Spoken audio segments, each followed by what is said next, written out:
Tozali 15h30, heure de Kinshasa, le 6 novembre, oyo ezalaki lors ya conférence ya renforcement des capacités oyo ezalaki organisé na ONG moko awa na salle de conférence ya ministère ya intérieur. Honorable conseiller communal Sylvie Mazon na kwei mbala moko sur place à Koufi après prise de parole na yo azwaki awa esika pe a défendaki cause ya ba conseiller communaux nyonso le 915 oyo république ezali ko compter. Bino moko boyebi yango bien ke ti lelo balelaka likambo ya salaire na bango makambo tali prise en charge na bango et surtout côté social ti lelo batikala jamais kokipe bango. Ezalaki makambo oyo honorable Sylvie Mazona plaidaki tango kaka a remettre micro batala boye muto akwei sur place à Koufi Pasipe Mawa équipe ya quel boule et contacté honorable Willy Oyazali président ya collectif ya ba conseiller communaux nyonso RDC a expliqué circonstances nini oyo collègue na bango akufeli. Est-ce que ezali kaka souci pona ba salaire na bango mais lobby ba conseiller ya basi bazalaki na formation na ONG partenaire moko na salle ya réunion ya ministère intérieur bato baza ko intervenir baza ko loba baza ko pesa makanisi na bango.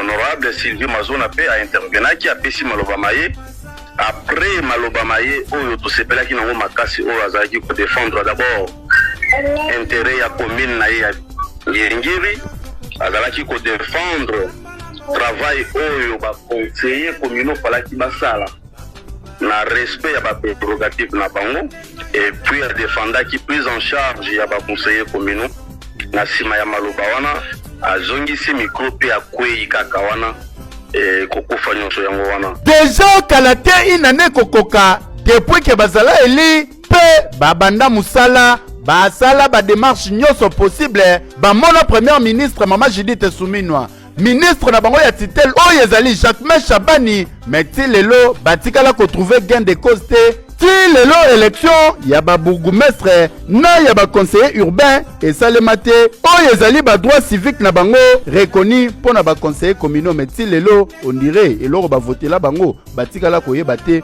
po musale sale marate salaire pe bazwa raté yango yo e komi komema bango na liwa oyo déjà deuxième conseiller communaux akufi presque na ba même circonstance et à la nini molimo mama Sylvie Mazona et pe manakimia keyo oui.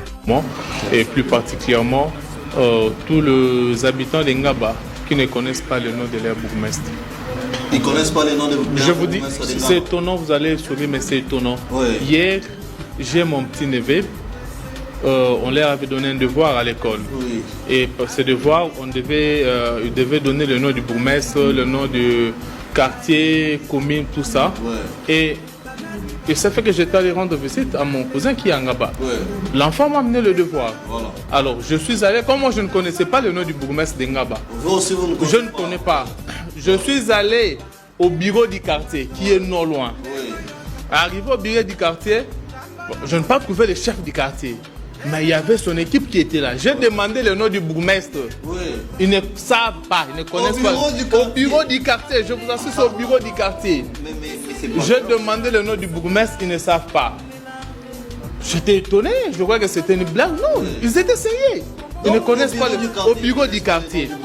J'ai quitté le bureau du quartier. Il y a un poste de police juste au coin de l'avenue. Okay. Je suis allé pour demander le nom du bourgmestre de Ngaba. Le commandant de la police, le commandant principal n'était pas là, mais le commandant second ne connaît pas le nom du bourgmestre de la commune de Ngaba. C'est quand même grave. Je pense que même si c'est plateau, personne ne connaît le nom du bourgmestre de Ngaba. Non, mais il est de l'île de Pesse. Heureusement que j'ai quelqu'un de l'île. Comment Mboka Nanga, on gamona iba na senga ko ya congolais. Na kacha Congo na koma mal à l'aise on dirait mtakota kasho. Maman, na ba no poleli. Difficulté à vie. Na biloko l'état ko pesa biso privilège ka ko senga. Misala pesa te, bisata message ya libanda ba panjango. So bino bonde bo tanga to tanga te mboka nisa kende États-Unis. Bango tu batanga boni boyko. Boni bo tsaba tu panzi boy. Na ba no makamba mike. Ka ba cha pays soin. Soin nous na fufa kita ka teka so balabala. Ni bo saka na soin. Premier so fufa kita. Commencer à Ruchuru, ni à Manono, ni à Massissi, ça va commencer ici. Et ça va péter. Vous allez fuir. Vous attendez? Vous allez fuir. Je dis je vous remercie. bato ozomona ba jeune garçon oyo kozwe lokola fiancé na quartier okomona lokola frère en Christ okomona lokola cousin na yo okomona ele mususu chéri na yo mais ce sont des criminels ndenge bozomona bazali awo basalaka ndenge nini bakoti na kati ya mutuka bazala ketch na bango 4 personnes moko liboso lokola chauffeur batie moko awa bamisu bazala simi moko na bango musala na ye ya kobima lokola client ayebisa abi moto soka bengi yo moto yo telemi ayela likolo amati moto aponi direction ya zokende direction wana baninga na ye bayebi yango babando kende na moto malembe ketch na bango ezolandaka nsima moto so bokomi kote ya molili baninga na bango baza na kati ya ketch bakotya bino na embuscade pour que moto ekoka su kokende te ntange bozosala manœuvre bao baza na kati ya mutuka babimi pour que bakata yo moto ya moto. Éviter une grande autorité de notre pays qui est déjà là avec nous, le sénateur Isaïe Lo Bongo, qui peut faire son entrée. Applaudissez très fort pour monsieur le sénateur de la République démocratique du Congo.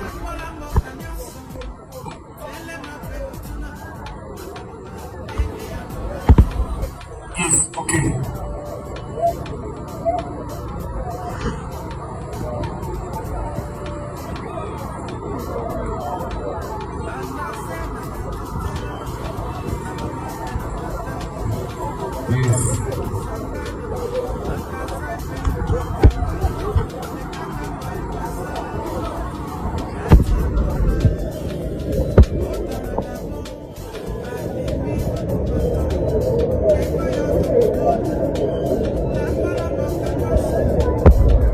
Bonsoir. Bonsoir, à Kinshasa, Berlin. Bonsoir, très chers artistes, musiciens ainsi que les danseurs. Bonsoir, les sportifs, amateurs, arts martiaux ainsi que les différentes disciplines. Bonsoir. La famille, Moko Ladino, la maître sportive, la carte et la sport, la vie de Péguano, où je suis sorti moi, président, au nom de la Péguano Club Moudou qu'on appelle PC, qui c'est parmi les acteurs de l'équipe nationale de la RDC. Alors, en étant sportif, le long à côté de la ville, pour la Ladino, je me constate que la Kisabino impacte tant important qu'il y a fort haut que je parle. Peu importe la différence de discipline, mais disons autant la karaté, autant discipline, autant boxeur, autant je ne sais pas d'occupant, je devais savoir entraîner certaines et que le sport est premièrement l'une des écoles pour l'éducation. Cela qu'à l'instant où tu es comme un Koulouna, cela qu'à l'instant où tu es dans la portée et en Sud-Amérique, mais nous venons dans les sports pour être parmi les cadres de la République dans le futur. Moi qui vous parle aujourd'hui, Maître Nanayo a télé qui m'a formé, la vraie qui m'a encore au moins la bouquet. Maître Sanda, il y a Maître Maria, je ne sais pas sa photo de la. En tout cas, modèle congolais aux ana motema mabe eza somme. Donc il y a certains politiciens oh bazali décider kaka ko faire échec na pouvoir et réussir et ça était lokomoko malamu te bande ko ngai boye expliquer ngai institution neti assemblée nationale assemblée nationale. Comment se fait-il que 14 députés, il y a excédé 13 députés excédés qui se retrouver dans l'Assemblée. Et puis, un fake député national, Asiejaka, Ayoka Kamakamunyoso, Balobakuna Kati, Azana ni toyebiete, Soki M23 toyebite. Ça, c'est quelle histoire? Je suis en train de réfléchir d'abord. Moi, je n'aime pas vous donner des informations à réfléchir. Mutuwana bakangi na Assemblée nationale balobi aza fake député Lukuta auta kiwapi afandi kuna na kati pour quelle mission et c'est là combien de temps azali mutu ya province nini biso nyonso toyeba ye na badepute l'assemblée nationale ezalaka na 500 députés bakomi 513 ndenge ni 13 wana euti wapi matabisi wana euti wapi et puis l'administration de l'assemblée nationale comment tout ce temps vous avez siégé avec 513 députés hein donc vous avez décidé penza koyoka Safati Son a échoué dans tout là et vous allez senga ba misusu mawa tokoloba makambo assemblée nationale elobi na ye lisusu koloba SNEL alobi boye direction ya SNEL elobi boye bato ya ville province ya Kinshasa bosala très attention pour plus de 40 cabines ezindaki na mai et qui à n'importe quel moment kosala ba dégâts surtout otamoli likolo okangami na circuit ou soit carrément il peut y avoir des problèmes il y a ba électricité na ba kwe moko songolo na ba kwe pakala yangwana à prévenir bino déjà bien avant boza la passion ba kosala musala mbangu urgemment pour permettre à ce que ba dégâts ça le maté mais quand cela ne tienne yo pe batela mwana batela yaya leki batambola pamba te bosa l'attention na ba cabine ezali na sa mai nano emati likolo te wana ezali message oyo SNEL a relayaki lelo na moi biso pe to transmettre bino yango po bino pe bozwa information nakanisi boyoki merci beaucoup. Vital Kamerhe 13 députés au Assemblée nationale les ofuta ba wuti wapi totuni yo po yonde président Assemblée nationale bondi melanga na dossier oyo selon ba source mosusu lokola bandeko ya ba ONG ya finance publique ba révéler que les abongo ba ancien président ya Assemblée nationale nde ba kotisi bango na rubrique oyo na cadre ya projet de loi ya finance exercice 2025 et bango ba président Assemblée nationale ngo ici ba yeba na poso to bito tanga bino moko boyebi na kati Olivier Kamitato azaki président Assemblée nationale à Canada yepe ngazana abando zwambungu bambongo ngo pe selo ba source talisi ke za tala mufuku $160,000 mobimba tolongana Olivier Kamitato Thomas Luwaka Evariste Boshaba Robin Minaku Janel Mabunda Mbosso Kodia boyebi ke na Vital Kamerhe ye moza déjà président Assemblée nationale bango balé na Mbosso mais en même temps bazo siéger donc so to bito calculer bango pena demi tout double taux toto chibula bazuna nenga kala bazuna nenga kati hey, na dossier obondi melanga bandeko ya opposition balobi ekomi koloka ya normalité basenya bana babana ki grève ba $500 ya pamba tolandi na parlement na budget 2024 oyo monsieur Vital Kamerhe madame JDT na monsieur Félix Chilombo bazui décision ya kofuta 513 députés 13 députés o babakisi ewana bawuti na wapi na ponaki bango pe na décision ya changer constitution pour to ngwana 500 députés to koma na 513 députés la muka PADD Congo to sengi explication rapide ba ONG à finance publique balobi na biso 13 députés oyo banda kofuta bango $160,000 chaque mois, $1,600,000 chaque année. Atako basakana kana mbongo ya peuple. Atako peuple congolais ya lizoba. Na mbonga oyo ba enseignant ba kofuta mamala moté ba na grève. Ba médecin ba kofuta mamala moté prime réalité ba na grève. Ba infirmier peu ba infirmier ba na grève pour les foot réalité. Nzela malongo ya réalité pour ba bi franga otonga nzela réalité. Bokende ko bimisa $1,600,000 chaque année. Pour na kofuta 13 députés au peut pas pona quitter alors que Mobek le bec à Assemblée nationale yana 500 députés. Réponse oyo ba pesi na Vital Kamerhe est convaincre que oh ba député wana ba invalida ki bango mais ceux qui ba invalida ki bango ba comme na liste pe na ligne budgétaire olenge nini et bongo ane komio ba baksi ba chef de corps mais ba chef de corps en toute logique bakoki kofuta mana rubrique ya ba député nationaux pour na biso et ali complot et régime à Félix Tshisekedi. Eh pardon. Donc enseignant ba ko tikaka ba tumusu. Bima na ba slogan. Ou za na mensonge ya ba politicien. Ba bimi selibino makambo ya être de bon côté de l'histoire, ba biso ba lobi bisoté. Bango bazana mabe biso de na moni opposition alobi bango nde bazana bon côté à histoire. Na moni pe majorité alobi bango pe bana bon côté à histoire. Mais na ibisi bino awa kakake. Bato bazana opposition lelo, bazalaki na pouvoir lobby. Bato bazana pouvoir lelo, bazalaki na opposition lobby. Mais dans ensemble na bango tout, policiers azo somba tenu lelo. ngai moko na moni policier abivie so pesinga 25 000 francs na sobiteni 25 000 francs policier azosomba te tozoba mambo la lingala moto ayoka ngo te na français mais la lingala soda azosomba tenu na ye ya ye moko ata bolingo ya mboka yo somona moto azokende guerre misombi baminduki na ata olingi mboka. Il y a la part de l'État, il y a aussi la part de l'homme. On s'est disponibilisé, on s'est volonté, on s'est makasinayo, na discipline. Ce qui est plus important, l'État doit donner les moyens pour que, au rendre service à la hauteur, il y a battante et un gouvernement. Mais ce n'est pas le cas. 60 ans après l'indépendance, on a fêté 30 ans. Moutona Moutassa la bilan à 30 ans.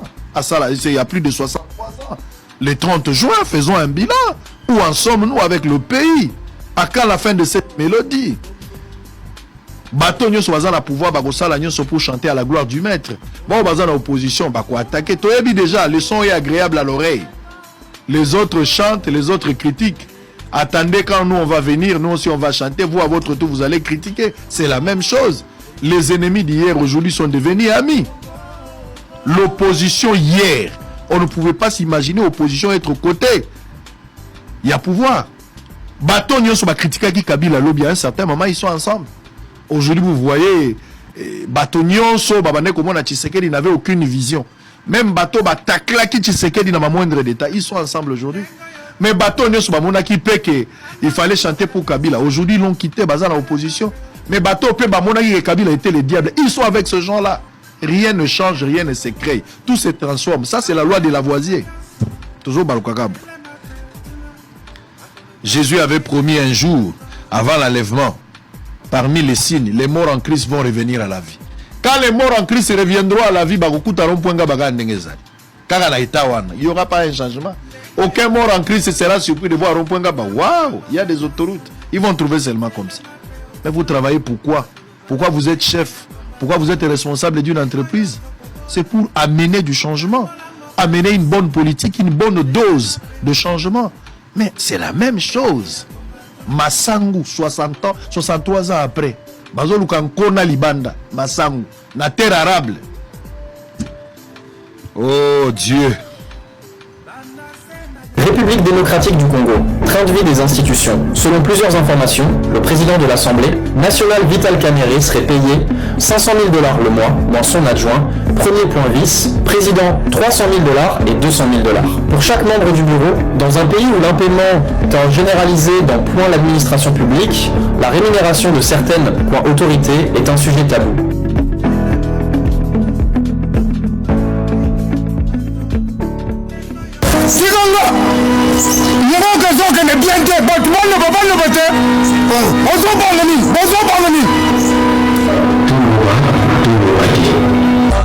Mon pays va mal. Mon pays va mal. Mon pays va mal. De mal en mal. Mon pays va mal. Avant ne parlait pas des chrétiens ni des musulmans, mais aujourd'hui ils ont tout gâté. L'armée est divisée, les étudiants sont divisés, la société est divisée, même maman oh ma.